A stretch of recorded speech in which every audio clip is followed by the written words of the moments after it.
afternoon, ladies and gentlemen, and welcome back to our channel on this snowy afternoon. We're going to be making a delicious venison casserole today. So without further ado, I'm going to get my pan and bring it to the stove.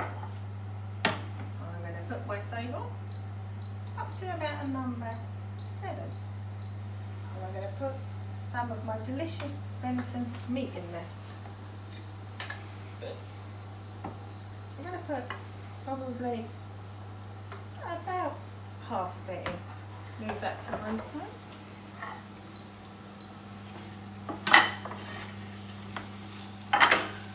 I'm going to stir it round until it becomes golden. Now this is really, really nice, folks, that you can have, especially on a day like today when it's extremely cold and it's so warming and so lovely. But folks, I must just like to say a massive thank you to everyone who's been viewing our videos. And we've hit over 800 views on one of our posts. So folks, a big thank you. And don't forget to subscribe to our channel because it is absolutely free and it helps the channel. So, I'm browning my meat off nicely here in my frying pan. Which is only going to take a few seconds. I'm going to turn it down just a couple of minutes. I'm just go over here and I'm going to tell you a little bit about what I'm going to put in it. And we've got some smoked paprika, which I'm going to put just a little bit in. 2 bay leaves. Some mixed herbs. Some celery. Some leek, carrot and some onion. And it's all going to make a lovely, lovely casserole. I'm going back to my pan. I'm stirring away. Oops, I'll mix the steak. And I have washed my hands. And this is something you can have on a hot and a cold winter's day. You can either make it as a pie, or you could make it as a casserole, or you could even make it as individual pies as well, which is equally lovely. And if you can't get venison, you could always use chicken or beef, which is another alternative, because sometimes it's not easy to get venison. And chicken and beef are a little bit cheaper, but it doesn't matter. Whatever you can get is always nice. Or if you're veggie, you can even make a vegetable casserole. Now that's browning quite nicely. That looks brown to me. So my next stage is to get my pan off the hob. Put it over there. Get my next pan and fry the rest of my meat. There we go. And that goes in the sink. Let's turn this up. And I'm going to fry the rest of this off. And if you look over here, we've actually made some stock, which is really, really nice. So we're going to be adding that into our pot, which the chef's going to do, because I didn't do.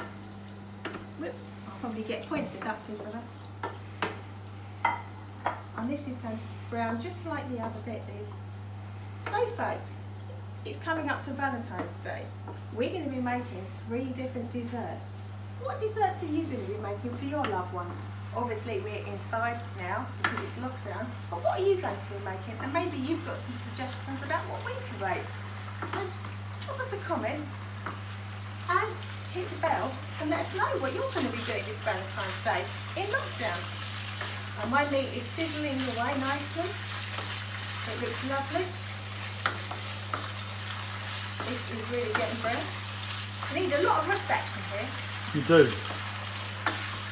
Maybe I'm going to hand it over to the chef just for a few minutes because I've got our mate. So Peter, I'm going to hand it over to you. Okay. As you can see, Peter has got a much stronger arm than me.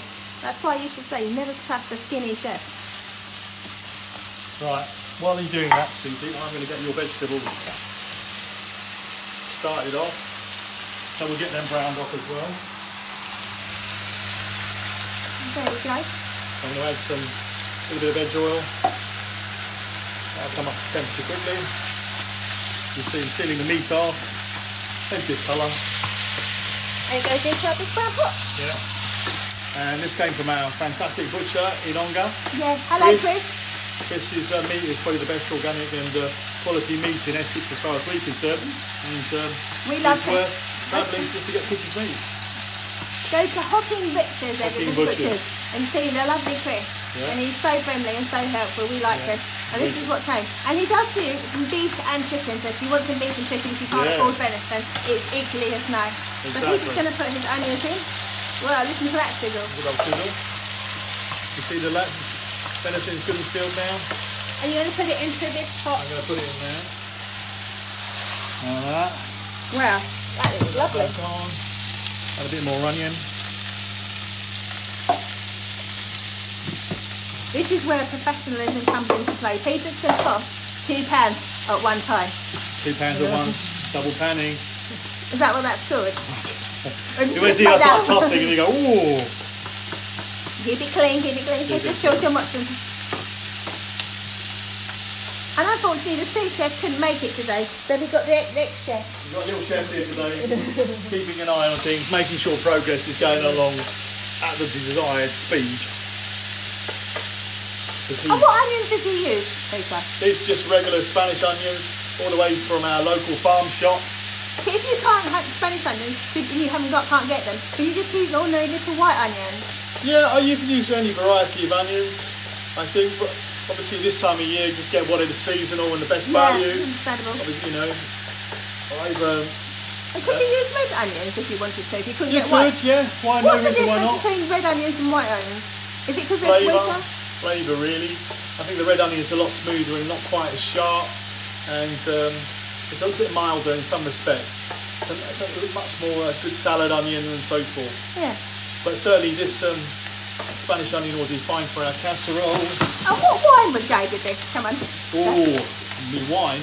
Hold on a second. What have I got for the season?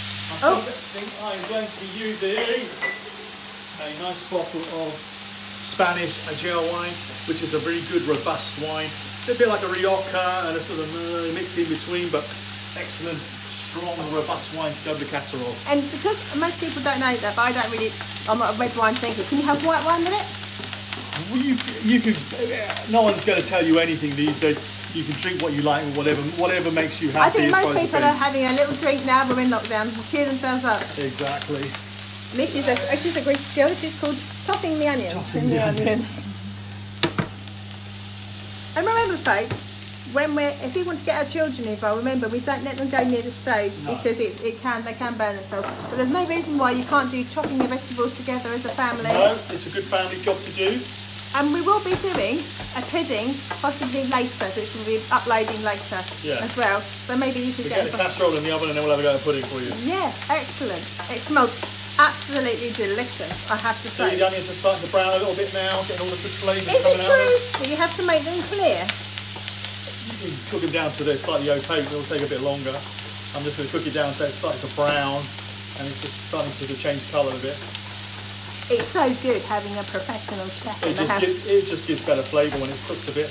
He didn't hear that. I said it's so good having a professional chef in the house. Yeah, well, when we can get one, we'll let one come in. I thought you ever bring them. You've been lying to me all these years.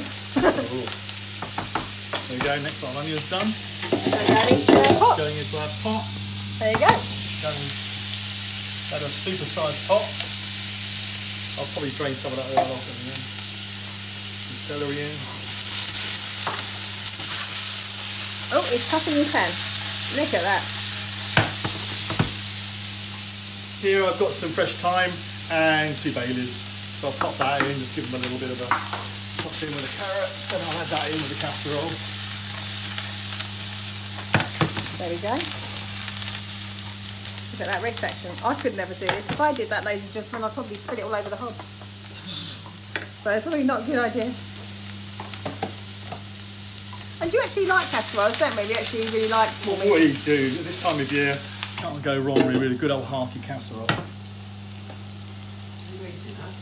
Last but not least, we're going to go with the leeks. Excellent. That looks so lovely. Are we going to put this in the oven soon? Yeah, we'll get it in the oven, put a touch of flour with it, so a touch of thickening, and then we'll add some stock to it, a bit of tomato paste, and just let it slowly simmer in the oven. Right, so what we're going to say, ladies and gentlemen, is we'll see you a bit later with our finished product. Thank you very much. Right. And don't forget, folks, to subscribe to our channel. Hit the bell. Leave us a comment below. Bye-bye.